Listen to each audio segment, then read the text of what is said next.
Guys, I think it's so funny how they try to make Elon Musk seem like he cut Vivek Ramaswamy from Trump's Doge program. Are you guys seeing those headlines? Like they're already trying to get into the Trump administration and just, create drama, internal drama that America just doesn't need. But get this, guys. So Trump has already started big time with these executive orders, executive actions, and Trump plans on purging over 1,000 of Joe Biden's appointees, starting with firing General Milley. That's right, guys. We got a lot to talk about, and we can't forget about Nancy Pelosi flipping out over Donald Trump's sweeping executive orders. I mean, the whole left, the liberal media is going crazy.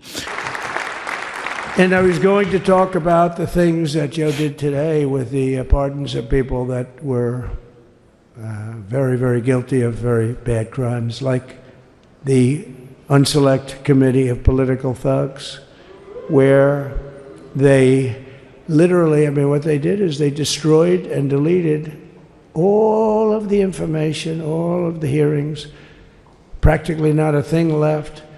They deleted all the information on Nancy Pelosi having turned down the offer of 10,000 soldiers. You wouldn't have needed 10,000. You could have had 500, and it would have stopped. We have responsibility, Terry. We did not have any accountability for what was going on there, and we should have. This is ridiculous. You're going to ask me in the middle of the thing when they've already breached the inaugural stuff that should we call the Capitol Police? The National Guard? Why weren't the National Guard there to begin with? Because we may have had 1 million people that day, the people that were there. You don't see any photographs, but we have a lot of great photos. But you don't see those photographs. They don't put them in. They show the people at the Capitol. But I was talking about that. I was going to talk about that. They said, please don't bring that up right now. You can bring it up tomorrow. I said, how about now in front of the I'll bring it up right now. I really appreciate y'all hitting the like button and subscribing to the channel.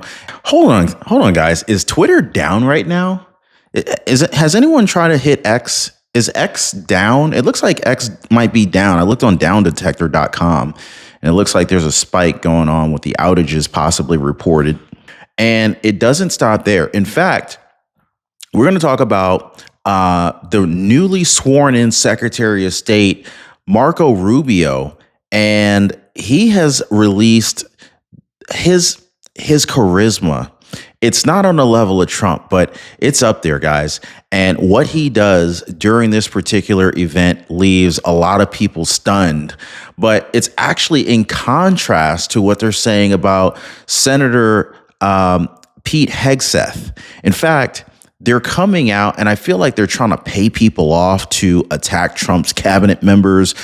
They're trying to pay people off to discredit and attack Trump's appointees. You know what I'm saying here? You know how they do. Anyway, so out of the blue, out of the woodwork, you got Pete Hegseth's ex-sister-in-law coming out telling senators that he was abusive to his second wife and that he got slapped drunk to a point where he would just straight up black out.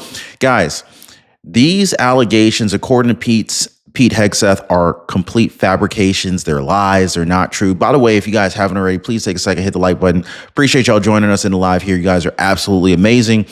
But what do y'all think about this? Like, I feel like at this point, no matter who Trump brings in, the left is going to attack.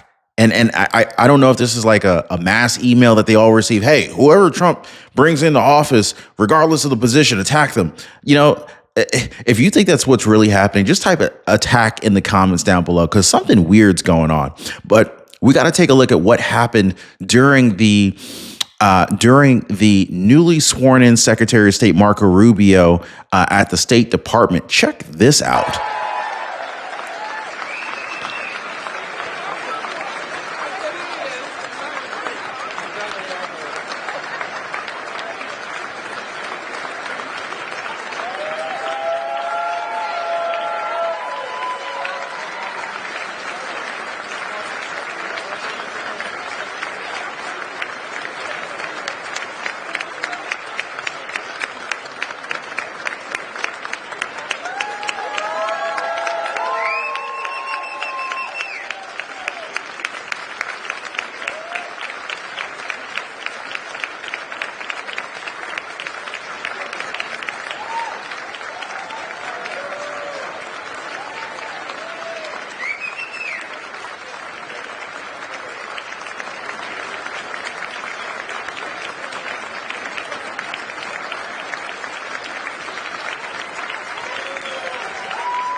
Your team, who are obviously very happy to see you, have proudly supported so many of your trips abroad, where you've advanced security in the Middle East, helped us to sustain our counterterrorism fight, and inspired so many with your walk across the Simon Bolivar Bridge. Mr. Secretary, the men and women of this department are ready to get to work, advancing the agenda of President Trump and of yourself. And with that, I will welcome you to the Department of State. Colleagues, the 72nd Secretary of State, Marco Rubio. Yo, comment down below if you guys support Marco Rubio in the comments down below, guys. Thank you.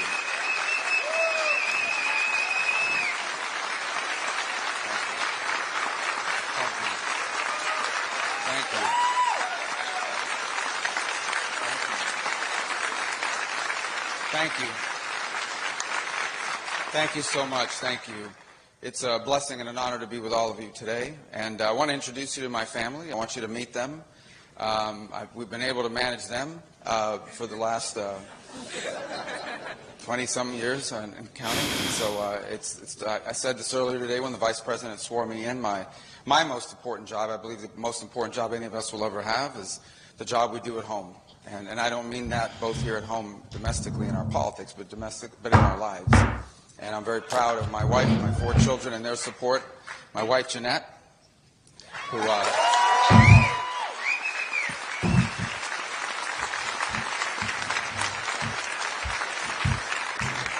her parents immigrated here from Colombia. Anybody here from Colombia? Anybody cover Colombia? Right. Shout out to my folks from Colombia. I got a lot of folks in Colombia. By the way, shout out to Marco Rubio giving props to his wife. I think a lot of these senators and a lot of these big wigs don't give enough props and thanks and appreciation on big stages and big platforms like this to the people who aren't necessarily in front of the cameras. You know, do not discount the power of a strong wife, ladies and gentlemen.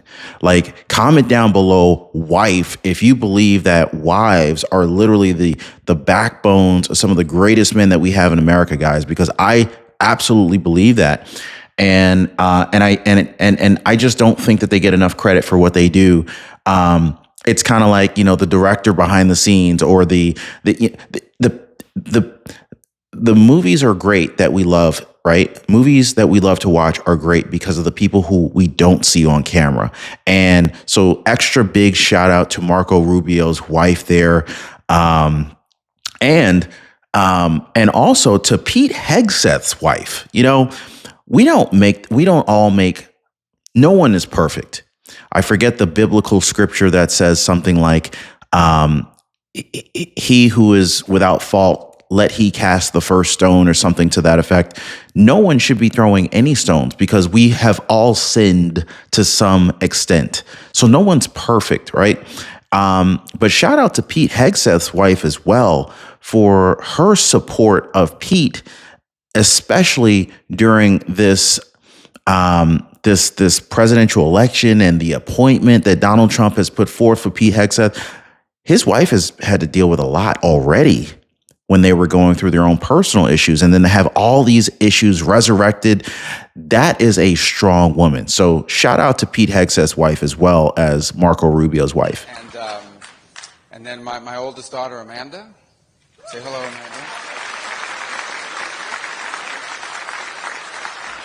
And then came Daniela.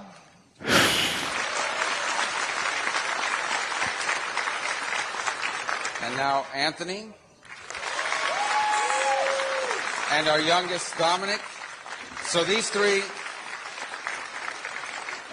are in school, meaning, you know, college and even jobs. We're still working. He's doing good. He's a junior in high school, and obviously my family beyond that is here, who made this possible. Jeanette's mom, Maria, is here, and my sisters Barbara and Veronica are here, and a lot of friends that came from Miami who joined us here today, and I'm grateful. And thank you. I also want to recognize my former colleagues from the congressional branch, who also happen to be appropriators and authorizers, and so I thought it was important three people I've known for a long time, and by coincidence, Florida is very well represented in the authorization and appropriations in the House. Mario Diaz-Balart, who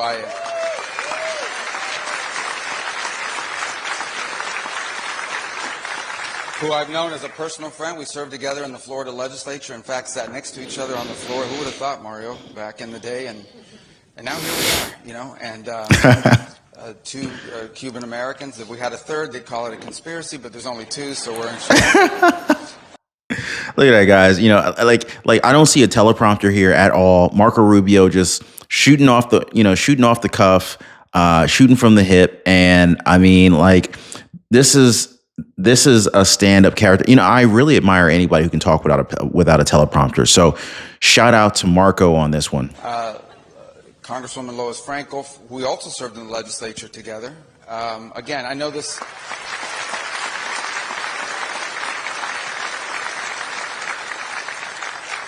I know it looks suspicious. She just happens to be from Florida as well, and she happened to be on that committee. And then, of course, my colleague, Brian Mast, who thank you for being here as well.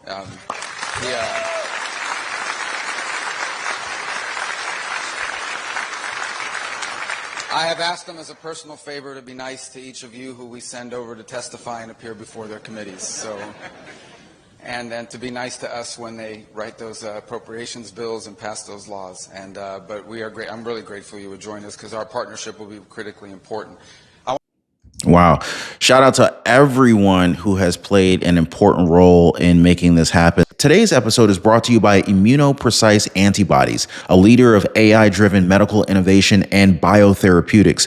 You can find them on the NASDAQ under the ticker symbol IPA. So Immunoprecise Antibodies, or IPA, is making waves in the world of cancer research with groundbreaking advancements in antibody development. They're focused on creating smarter, more targeted cancer treatments by leveraging cutting-edge technology and artificial intelligence. Their recent work involves targeting a protein called TRKB, which is commonly found in aggressive cancers. Now, through their TATX-112 program, IPA has developed antibodies capable of delivering cancer-fighting drugs directly to tumor cells, minimizing harm to healthy cells. Their TATX-200 program further enhances this approach by boosting the body's immune response against cancer. In fact, IPA's proprietary AI platform, Lens AI, it streamlines the complex process of drug delivery by organizing vast amounts of biological data and enabling faster, more precise therapeutic development. And so this innovative approach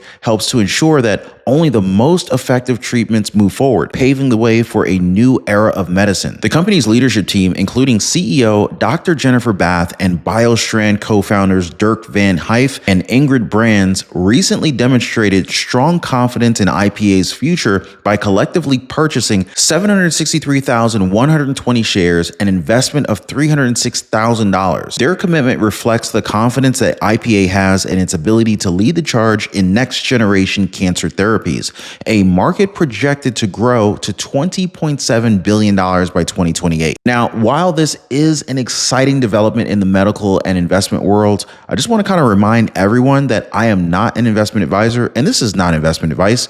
Investors should always conduct their own due diligence and consult with a qualified investment professional before making any financial decisions. So check this out. So Senator Pete Hegseth, senators are receiving affidavits containing new allegations against Pete Hegseth, who denies the claims.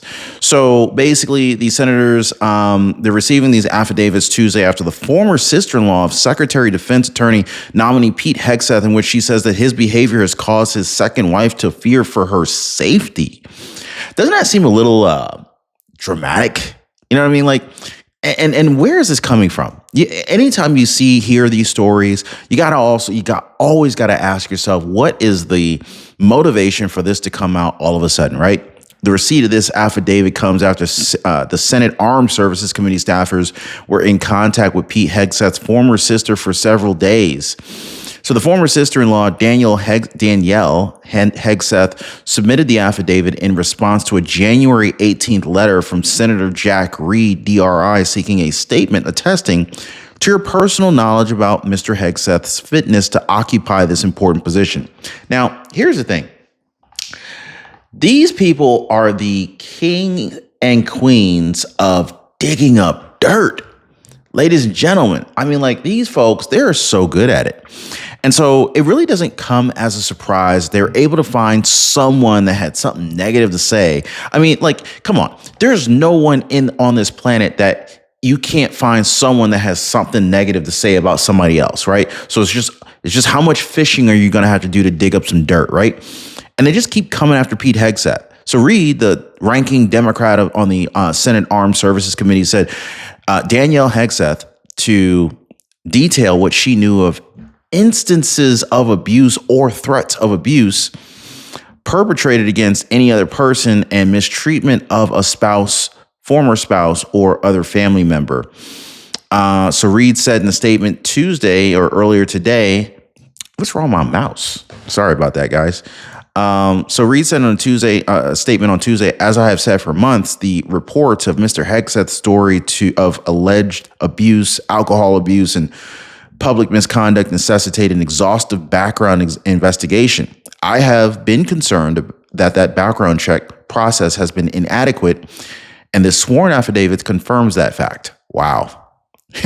Wow. So basically, one person, they're letting one person try to tear this man down. You see what they're so never mind. There's like hundreds of people that have positive things to say about Pete Hegseth. They ignore the hundreds of positive reviews that he has received, and they just highlight the one that seems questionable. Now, I wonder how much investigative research they're going to do on Danielle to validate her claims. But we'll see what happens with that. What do y'all think, guys? Is it because Donald Trump has appointed or nominated Pete Hegseth, or would the Democrats have done this to any old body? Just let me know what you think on that one, guys. But so Trump has pardoned roughly 1,500 criminal defendants charged in the January 6th attack, guys. Now, this is huge. This is absolutely huge. And of course, Joe Biden, he flips out over, the pardons and whatnot, mainly because he's got his reasons, right? I mean, they tried to frame Trump from day one on this whole thing. Y'all know what I'm saying, right? They try to cover up so much evidence. They try to delete so much footage. But if it weren't for Tucker Carlson, man, there's so much information that the American people would never have ever known about what really happened on January 6th. Shout out to Tucker Carlson, guys. You know what I'm saying? So President Donald Trump yesterday on Monday issued roughly 1,500 pardons, and he commuted the sentences of 14 of his supporters in connection with the attack on the U.S. Capitol on January 6, 2021, when thousands of them stormed the Capitol building amid his false claim that the 2020 presidential election was rigged against him. Now, I'm reading from the NBC News. These are not my words. I'm reading from NBC News, and I know how you guys feel about liberal mainstream media, but this is what it says here in the article, okay? So, so first of all, for those who are watching the show right now, and by the way, for those who are just now joining, definitely hit the like button. Thank you so much for subscribing. I appreciate you guys sharing these videos. It really does help us to get the truth out here, and thank you guys so much for that. But it says here that this is amid his false claims. Now, it's clear that they're talking about President Donald Trump. They're saying that his false claims that the 2020 presidential election was rigged against him. Was this a lie? I mean, like, they're saying it like Trump's lying here. Do y'all think Trump's lying about this? Or is there some reason to believe that the 2020 presidential election was stolen? Please let me know what you think on that one. So Trump commuted the sentences of individuals associated with the Proud Boys and Oath Keepers who were convicted of seditious conspiracies. He then issued a full, complete, and unconditional pardon to all other individuals convicted of offenses related to the events that occurred at or near the United States Capitol on January 6, 2021. Now, this is epic. And I'm gonna tell you why it's epic, right? Trump's only been in office for what, 24 hours, 36 hours, something like that. I don't know when they actually start the clock, but the point is Trump campaigned and made a lot of promises, right? But here we are, barely 24 to 36 hours into Trump's campaign, or into Trump's, having taken office just after Inauguration Day. and he's already going to work and fulfilling the promises that he made. And a lot of people were wondering, is Trump going to pardon the January 6th rioters or the January 6th folks who were ultimately jailed and arrested for that incident? And I called it. See, Trump he's a very good negotiator. And when it comes to negotiating, you can't necessarily tell everything that you're planning to do. And you damn sure can't say exactly how you're going to do it, right? Because number one, you don't want to tell people if this was basketball, you don't want to tell the opponents when and where you're going to pass the ball to, because they'll jump in the middle and steal the ball and run down the other way, right? Same thing with football, right?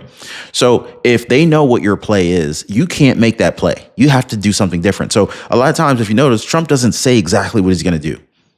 Sometimes he'll head fake. Like, look at Pam Bondi, right? Pam Bondi was the replacement nominee from Trump after I can see his face. Jesus, what is his name? I'm forgetting his name. Oh my gosh, I cannot even. Anyway, so brain fart. So anyway, the person who I can't remember whose name, he ended up taking a fall, but it opened up the doors for Pam Bondi to become the attorney general. So the question is, was Pam Bondi the plan all along? And maybe Trump had to sacrifice a pawn because he knew that the deep state was going to attack whoever he put forth. And since this was such an important position, Trump said, hey, I need to sacrifice you real quick. Let me put you down as a nominee, but ultimately Pam Bondi is going to be the main person who we want to be in the position of attorney general. So you see what I'm saying, right? So you got to watch Trump. Trump is smart. Matt Gaetz, thank you. Matt Gaetz was his name, who was the original nominee from Donald Trump. But again, you can't spell out your whole game plan before you play the move, right? I mean, that's just a cardinal rule for failure, and that's not how you win the game. And this is one of the reasons why Trump is a much better player than Joe Biden has been, because, number one, how many of Joe Biden's promises has he fulfilled? Right. So, and this is what a lot of people are holding against him. And not to mention the fact that he pardoned his son when he swore up and down that he wouldn't. And then when Joe Biden was asked, are you going to pardon yourself? And he said, no, I haven't done anything wrong. It's almost like Joe Biden just told on himself. It's like, wait. You just said you pardoned your son when you said you just said you wouldn't pardon your son. And then you turn around and ended up pardoning your son. But then in the same breath, you're saying you're not going to pardon yourself because you didn't do anything wrong. So it stands to reason that the only reason why you're pardoning your son is because you know he did something wrong. And why would you pardon your son for a 10-year window when he wasn't even on trial for anything that dated back that far as 10 years? So it opens up way too many cans of worms. And so, yeah, Joe Biden's reputation has been sacrificed. Now, check this out. So Nancy Pelosi, she's pissed off. She's reacting to Donald Trump's sweeping executive orders. And I really can't say I'm all that surprised with Nancy Pelosi. House Speaker Nancy Pelosi has described as shameful President Donald Trump's sweeping executive order granting clemency. Granting clemency. Where did I lose? Oh, to the 1,500 plus people charged in the attack on January 6, 2021 on the Capitol. Quote, the president's actions are outrageous. The president's actions are an outrageous insult to our justice system and the heroes who suffered physical scars and emotional trauma as they protected the Capitol, the Congress, and the Constitution. Now, here's the thing that really has literally pissed off so many people, right? Nancy Pelosi, she's got some freaking nerve. This is the same lady whose video got leaked out while she's in the back of the Suburban with her daughter, and her daughter is videotaping her, recording her, asking her